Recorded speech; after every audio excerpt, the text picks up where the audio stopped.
On the 15th day of Christmas, my library gave to me Susan telling a story. Hi everyone, it's my turn to tell you a story today. I'm going to read for you The Polar Express by Chris Van Allsburg. Shall we begin?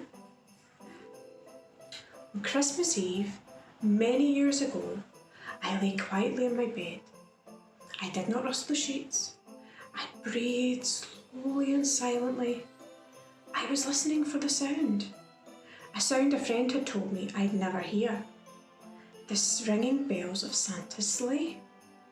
There is no Santa, my friend had insisted, but I knew he was wrong.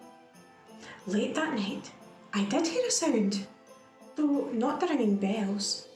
From outside, the sound of a hissing steam and squeaking metal. I looked through my window and I saw a train standing perfectly still in front of my house. It was wrapped in an apron of steam. Snowflakes fell lightly around it. A guard stood at the open door of one of the cars. He took out his large pocket watch from his jacket and looked up at my window. I put on my slippers and my dressing gown. I tiptoed downstairs and out of the door. "All aboard!" the guard cried out. I ran up to him. "Well," he said, "are you coming?" "Where?" I said. "Why, to the North Pole, of course." Here was his answer. "This is the Polar Express." I took his outstretched hand and he pulled me aboard.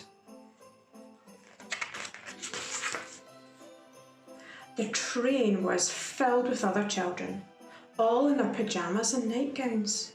We sang Christmas carols, we ate sweets with nugget centres as white as snow. We drank hot cocoa, as thick and rich as melted chocolate bars. Outside, the lights of the town and villages flickered in the distance as the Polar Express raced northwards. Soon, there was no more lights to be seen. We travelled through cold, dark forests where lean wolves roamed and white-tailed rabbits hid from our train as it thundered through the quiet wilderness. We climbed mountains, so high it would seem as though we'd scrape the moon. But the Polar Express never slowed down. Faster and faster we ran along, rolling over peaks and through valleys like a car on a roller coaster. The mountains turned into hills, the hills into snow-covered plains. We crossed a barren desert of ice, the great polar ice cap. Lights appeared in the distance. They looked like the lights of a strange ocean liner sailing on the frozen sea. "There," said the guard, "is the North Pole." The North Pole. It was a huge city standing alone at the top of the world, filled with factories where Christmas toys were made. At first we saw no elves. "They are gathering at the centre of the city," the guard told us. "This is where Santa will give the first gift of Christmas." "Who receives the first gift?" we all asked. The guard answered, "He will choose one of you." "Look!" shouted one of the children. "The elves!" Outside, we saw hundreds of elves. As our train drew closer to the centre of the North Pole, we slowed to a crawl. So crowded were the streets with Santa's helpers. When the Polar Express could go no further, we stopped and the guard led us outside. We pressed through the crowd to the edge of the large open circle. In front of us stood Santa's sleigh. The reindeer were excited. They pranced and paced, ringing the silver bells that hung from their harness. It was a magical sound, like nothing I'd heard. Across the circles, the elves moved apart and Santa Claus appeared. The elves cheered wildly.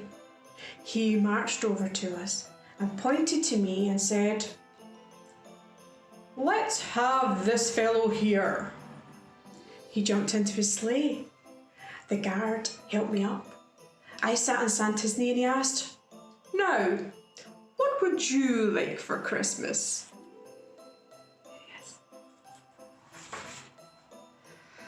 I knew that I could have any gift I could imagine, but the thing I wanted most for Christmas was not inside Santa's giant bag. What I wanted more than anything was one of the silver bells from Santa's sleigh. When I asked Santa, Santa smiled. Then he gave me a hug and told the elf to cut a bell from the reindeer's harness. The elf tossed it up to Santa, and he stood holding the bell high above him and called, "The first gift of Christmas."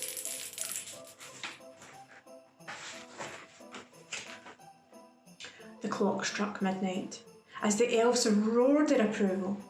Santa handed the bell to me and he put it in my dressing gown pocket. The guard helped me down from the sleigh and Santa shouted out the reindeers' names and cracked his whip. His team charged forward and climbed into the air. Santa circled once above us, then disappeared into the cold, dark polar sky.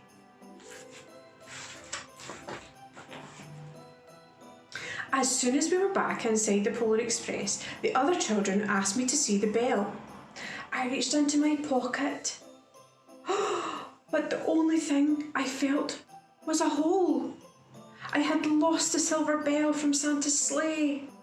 "Let's hurry outside and look for it," one of the children said. But the train gave a sudden lurch and started moving. We were on our way home.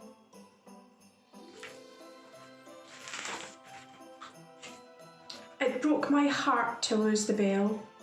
When the train reached my house, I sadly left the other children. I stood at my doorway and waved them goodbye. The guard said something from the moving train, but I couldn't hear him. "What?" I yelled. He cupped his hands around his mouth. "Merry Christmas!" he shouted. The Polar Express let a loud blast from its whistle and sped away.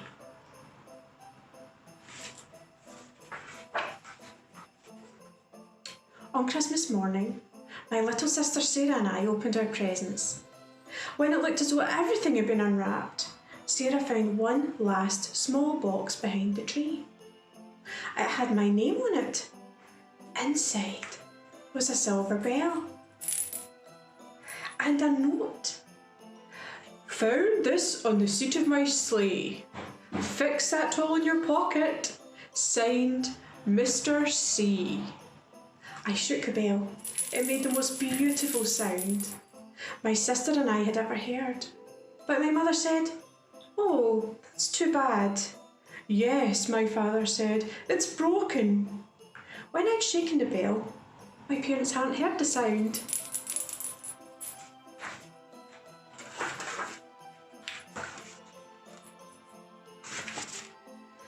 At one time, most of my friends could hear the bell.